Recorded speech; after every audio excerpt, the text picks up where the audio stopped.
फायदा। कहने का आशय ये है कि अब कायाकल्प के 14 इंडिकेटर हैं। एक विद्यालय में 14 मानक 14 इंडिकेटर जब पूरे हो जाते हैं, जैसे स्वच्छता के लिए फर्श पे टाइल लगाना और विद्यालय की स्वच्छता के लिए, पानी की व्यवस्था के लिए हर विद्यालय में सबमर्सिबल रखना, बिजली की व्यवस्था करना, इसी तरीके से 14 इंडिकेटर।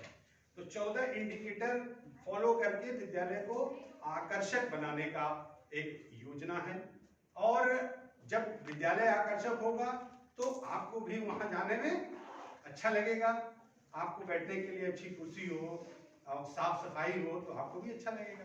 जब आपको अच्छा लगेगा तो आप अच्छे तरीके से आपको जो पढ़ना है, बच्चों को बताना है, आपको बताने में भी अच्छा लगेगा। और जब आप अच्छे तरीके से बताएंगे तो बच्चे भी आपकी तरफ आकर्षित होंगे और उनके अंदर एक भावना जागृत होगी और सुबह सुबह जो उठते हैं, उठ करके स्कूल जाने के लिए परेशान रहते हैं। तो आपको एक ऐसा वातावरण सृजन करना है विद्यालय का, एक सकारात्मक वातावरण, और उसमें आपकी भूमिका बहुत ही महत्वपूर्ण है। क्यों कि इस कार्य को पूरा करने के लिए प्रेरणा, चारों तरफ आप देख रहे हैं मिशन प्रेरणा, इससे पहले भी आपने सुना होगा और अब तो आपने उखलने सर डाल ही दिया है। तो आप इसको अच्छे तरीके से समझ लें, क्योंकि इसको बगैर समझे और इस पे बगैर एक्शन के और बगैर आप काम के कुछ होने वाला नहीं है। तो इसको अल्टीमेटली आपको सीखना ही। जैसे ऑफिसों में होता है, किसी को कह दिया जाए कि आपको हाईकोर्ट जाना है तो उनके हाथ पैर फूलने लगते हैं कि हाईकोर्ट में कैसे जाऊंगा, मुकदमा कैसे लड़ूंगा, मैं तो लॉ हूं नहीं, लेकिन करना पड़ता है। और जो भागा कि नहीं मुझे नहीं जाना, तो अधिकारी को तो काम कराना ही है, वो उनको हटा देगा, दूसरे को भेजेगा।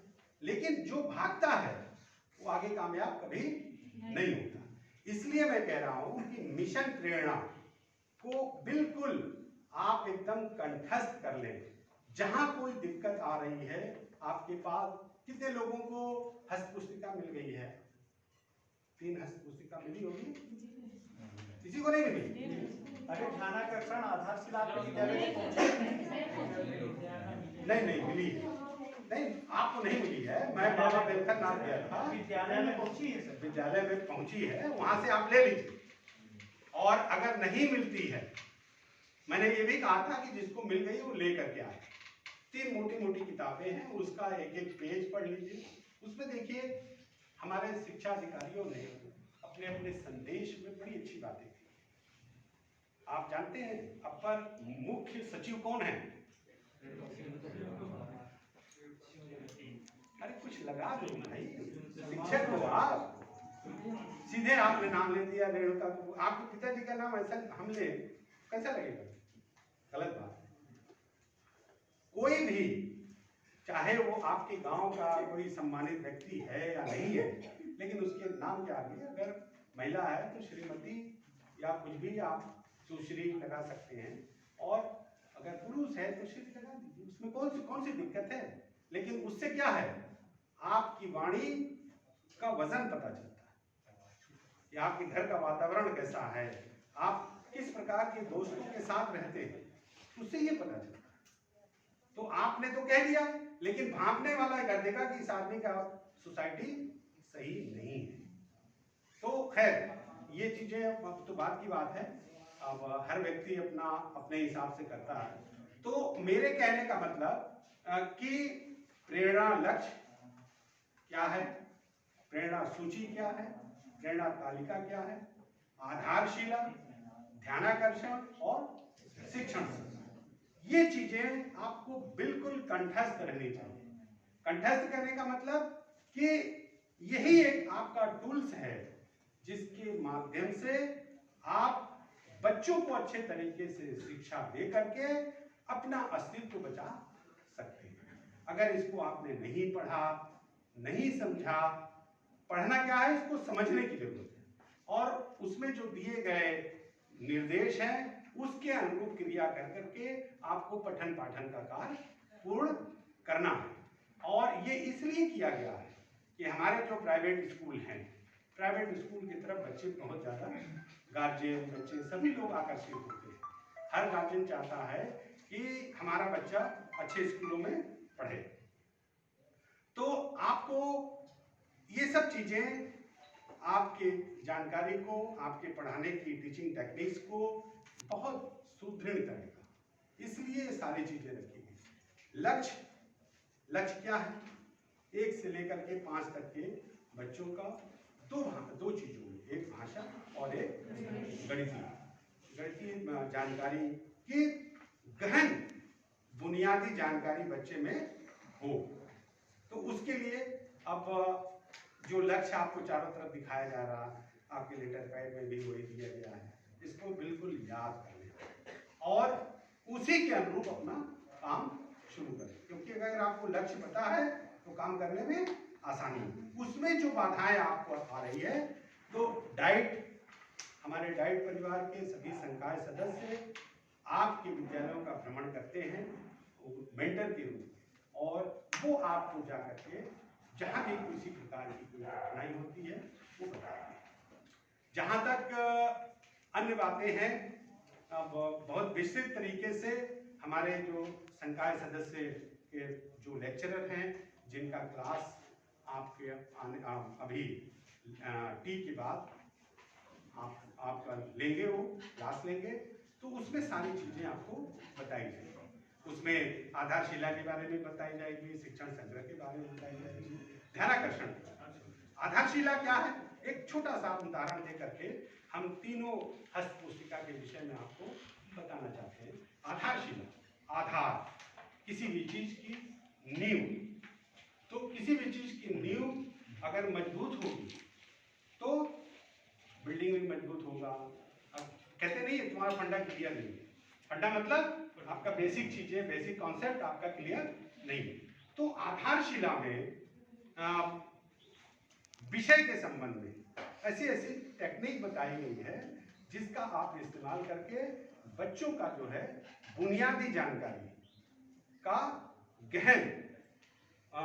गहन रूप बच्चों में ढाल सकती है, उसकी जानकारी बढ़ जाएगी अगर उसकी टेक्निक का इस्तेमाल करें। ध्यानाकर्षण का मतलब ये हो गया। दूसरी जो मॉड्यूल है ध्यानाकर्षण में आपको क्या करना है, बच्चों को क्लास में चिन्हित करना। कुछ बच्चे ऐसे होंगे जिनको 20 तक पहाड़ा भी आता होगा, जिनको जोड़ घटाना गुणा भाग भी आता होगा, वो अच्छी इंग्लिश भी पढ़ लेते हैं, साइंस के बारे में भी जानकारी उनकी है, सामाजिक विषय के भी बारे में जानकारी। तो ऐसे बच्चे किस वर्गीकरण में आएंगे? प्रखर। ऐसे बच्चे प्रखर बुद्धि की श्रेणी में। कुछ बच्चे होंगे जो एवरेज होंगे, कुछ बच्चे जो होंगे एवरेज से नीचे, यानी कि कक्षा के अनुरूप नहीं है। तो ऐसे बच्चों को चिन्हित करने के बाद उनको रिमीडियल टीचिंग दी जाती है अलग से, ताकि उनका लेवल कक्षा के अनुरूप आ जाए। तो ये चीजें करना है। तो इस चीजों को कैसे करेंगे, रिमीडियल टीचिंग की टेक्निक और उसकी पेडागॉजी, सारी चीजें जो है उसमें ध्यानाकर्षण में दी, तो उसका इस्तेमाल कर करके आप कर सकते हैं।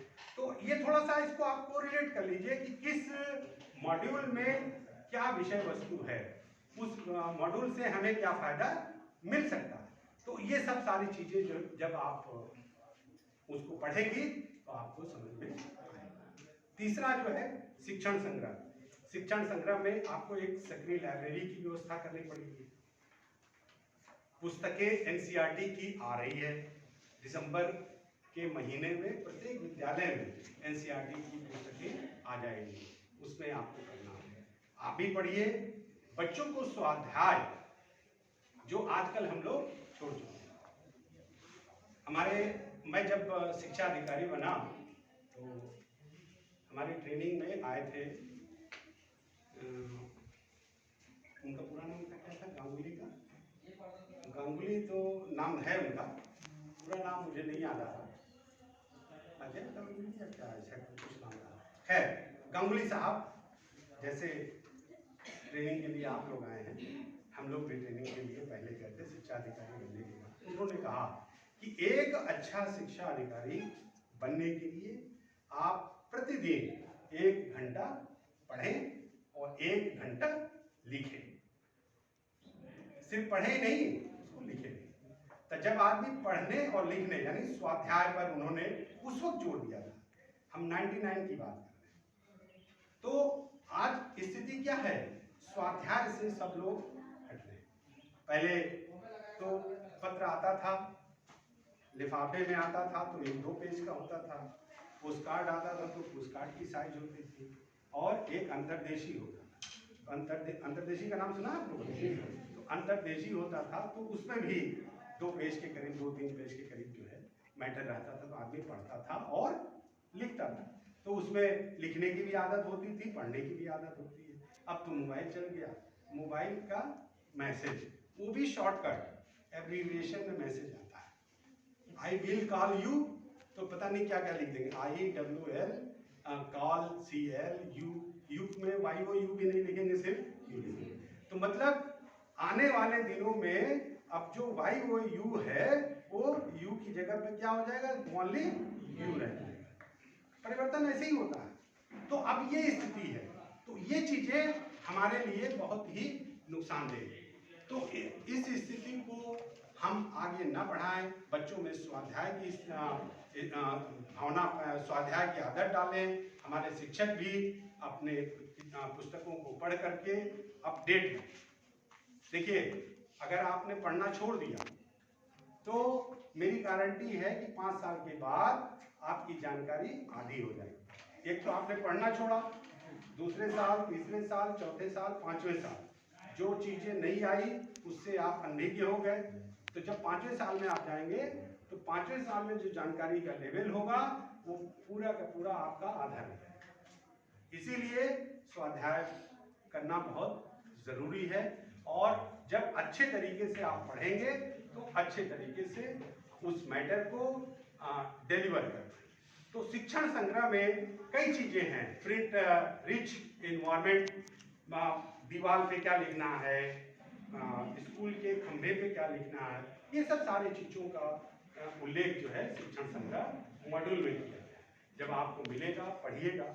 सॉफ्ट कॉपी तो हम लोग दे सकते हैं आप लोगों को, सॉफ्ट कॉपी तो इन लोगों को दे दीजिए, कम से कम ये हो जाएगा। आप लोगों का सभी नंबर हमने ले लिया है, उसमें हम लोग सॉफ्ट कॉपी व्हाट्सएप ग्रुप बना के कर देंगे, उसमें कोई दिक्कत नहीं। अब वो उतनी पुस्तकें मेरे पास है नहीं, अभी तो मेरे पास भी डाइट में सिर्फ 2 सेट है, एक सेट लाइब्रेरी के लिए, एक सेट हम लोग उसमें लेकर के किसी तरीके से काम चला रहे हैं, लेकिन पढ़ना जरूर पड़ेगा। तो आप लोगों से यही अनुरोध है कि दूसरी चीज ये है, हम इस तरीके की गैदरिंग में एक बात अवश्य कहते हैं कि आप शिक्षक के रूप में नियुक्त हो गए, आपकी एक सामाजिक प्रतिष्ठा बढ़ी, परिवार के प्रति आपका दायित्व बढ़ा, और आपको भी अच्छा महसूस हो रहा होगा कि चलो हम अपना अध्ययन अध्यापन कर करके शिक्षण कार्य के पवित्र कार्य में हम घुस गए। लेकिन इसके साथ क्या आना चाहिए, आपको विनम्रता आना चाहिए। जब आदमी विकास करता है तो विकास करने के साथ साथ विनम्रता दूर होती जाती है, उसको छोड़ना नहीं है। आपको अपना व्यवहार एक शिक्षक के नाते हमेशा विनम्र रखना है। इसीलिए कहा जाता है, हमारी जो वो बात कट गई थी, जो अपर मुख्य सचिव हैं उन्होंने आधारशिला के पुस्तक में अपने संदेश में ये लिखा है कि जिस प्रकार एक बीज, किसी भी फल का बीज ले लीजिए, एक बीज में कितनी शक्ति होती है, एक बीज में इतनी शक्ति होती है कि उसको अगर कायदे से हिफाजत हो, उसकी सुरक्षा हो, समय समय पर उसको पानी, सूर्य का प्रकाश मिलता रहे, तो क्या होता है, वो विशाल वृक्ष बन जाता है। आम का वृक्ष, आम का पौधा लीजिए जिसका गुठली हम फेंक देते हैं और कहीं पे मिट्टी के बीच में आ गया तो उसको पर्याप्त वातावरण मिला और धूप की रोशनी मिली, उसके बाद जो है वो एक वृक्ष का रूप धारण कर लेता है। उसी प्रकार आपके कंधे पर एक ऐसा दायित्व दिया जा रहा है कि हमारे समाज के निर्धन परिवार के बच्चे, यही कहा जाता है कि हमारे सरकारी स्कूलों में निर्धन परिवार के बच्चे आते हैं। जी हाँ, तो ये आपके लिए एक बहुत बड़ा अवसर है कि एक समाज को आप उठाने का दायित्व आपको दिया जा रहा है। तो उसी प्रकार जिस प्रकार एक बीज में इतनी शक्ति होती है कि विशाल वृक्ष बन जाता है, उसी प्रकार एक जब बच्चा आता है तो उसको अगर मतलब उचित और अच्छे शिक्षक का उसके ऊपर जो है आशीर्वाद अगर मिल जाता है तो निश्चित रूप से वो बच्चा आगे चल करके बहुत अच्छा काम करता है। तो आपको अपना व्यवहार सदैव विनम्र रखना है और उनके प्रति, मैं इसलिए बात ही कह रहा हूं कि उनके प्रति जो दायित्व आपको मिला हुआ है बच्चों का, तो ऐसे हमसे अच्छे, आपसे अच्छे बहुत लोग अभी सड़क पे घूम रहे हैं, जूते घिस रहे हैं, उनको ईश्वर ने ये अवसर नहीं दिया, आपको दिया। तो इसका जो है ईश्वर के इस कृत्य के प्रति आप कृतज्ञता व्यक्त करते हुए सकारात्मक सोच के साथ आप विद्यालय में अध्ययन अध्यापन का कार्य कर करके समाज में जो हमारे जो बच्चे हैं, जो साधन विहीन हैं, उनका भला अगर आप कर लेते हैं, अगर एक शिक्षक के कृपा पात्र अगर 10 बच्चे भी बन जाते हैं तो बहुत बड़ी बात है। आपको कितना अच्छा लगता होगा। हम लोग भी हैं, हम लोग शिक्षा अधिकारी हैं, हम लोग के भी प्राइमरी में गुरु जी हैं, क्या भाव होता होगा जब हम लोग उनके सामने जाते हैं। उनको भी अच्छा लगता है, मुझे भी गुरु का आशीर्वाद मिला, उनके अनुकंपा से हम यहाँ तक पहुँचे, हम भी उनके प्रति कृतज्ञता व्यक्त करते हैं। तो ये चीजें आपका जीवन पर्यंत चलता रहे। ये एक ऐसी कमाई है, उस कमाई में ब्याज को तो छोड़ दीजिए, आपको आशीष ही आशीष मिलेगा। वो बच्चा अगर पर्याप्त तरीके से पढ़ लिख कर करके अच्छा बन गया तो उनका परिवार, उनके परिवार से जुड़े और लोग, फिर आप ही की तरह भावना उसमें भी आ गई, उसने भी किया, तब ये बढ़ता जाता। तो इस भावना से आप काम करिए। इस प्रशिक्षण में आपका बहुत बहुत स्वागत है। और आज का दिन क्योंकि प्रथम दिवस था, आपको थोड़ा सा विलम्ब भी हुआ। चाय भी हमारी पूरी तैयार है, आप लोग चाय पानी कर लीजिए, उसके बाद फिर आपका क्लास होगा। इन्हीं बातों के साथ मैं इस आशा के साथ कि जो हमारे संकाय सदस्य हैं वो आपको इस वैश्विक महामारी कोविड-19 के इस वातावरण में सरकार द्वारा जो सामग्री आपके पहुंचाने का और आपको सारी चीज़ों से अवगत कराने का, बहुत चीज़ें हैं। हमने तो शॉर्ट में बताया, अब ये लोग बताएंगे इसमें की पाठशाला है, इच्छा ऐप है, रीडेलॉन ऐप है, सारी चीज़ें हैं। और इसमें कंफ्यूज होने की बात नहीं है, एक दूसरे को कोरिलेट करिए और कोरिलेट करके काम करिए। तो जब आप सकारात्मक रूप से काम करेंगे तो निश्चित रूप से वो फल कहीं न कहीं परिणाम आपको दिखाई देगा। इन्हीं भावनाओं के साथ और इन्हीं चीज़ों के साथ मैं एक बार फिर मैं अपनी तरफ से, अपने डाइट परिवार की तरफ से आप सभी नवागंतुक शिक्षकों का इस 2 दिवसीय कार्य में आपका खैर मकदम करते हैं, आपका स्वागत करते हैं, आपका अभिनंदन करते हैं और ये सोच के करते हैं कि ये 2 दिन का जो समय आप यहाँ बिताएं, यहाँ से कुछ लेकर के जाएं। ये है कि हम आपको मॉड्यूल नहीं दे सकते, लेकिन मॉड्यूल की हम सॉफ्ट कॉपी आपको दे देंगे, आपके मोबाइल में पड़ेगा। मेरे ख्याल से सभी के पास व्हाट्सएप होगा, तो जो मोबाइल आपने दिया है, हमने दोनों मांगा है, व्हाट्सएप या मोबाइल नंबर। तो जो अगर आप व्हाट्सएप दिए हैं तो हम अभी ग्रुप बना करके आपको दे देंगे, आप अपना उसको ले करके पढ़िए और पढ़िए। पढ़ने के बाद 2-3 चीज़ें याद रखिए। जब आप स्कूल में पहुँचेंगी, मैं ही आऊँगा, ये आएंगे, आपसे ही पूछेंगे बताइए प्रेरणा लक्ष्य क्या है, तो आप घबरा जाएंगे। क्यों? कि आपने पढ़ा नहीं, देखा नहीं। तो इसको खूब पढ़िए और अच्छे तरीके से बताइए। इस जज्बे के साथ इस प्रशिक्षण को लें आप और सिर्फ प्रशिक्षण को न लें बल्कि जा करके उसको बच्चों पे अप्लाई करें। ठीक है, इन्हीं बातों के साथ मैं अपने सभी साथियों का आभार व्यक्त करता हूँ कि इतने अच्छे वातावरण बना करके मुझे अपनी बात आप तक कहने का मौका दिया। तो सभी का मैं आप लोगों का और हम अपने सरकार साथियों का सभी के प्रति आभार व्यक्त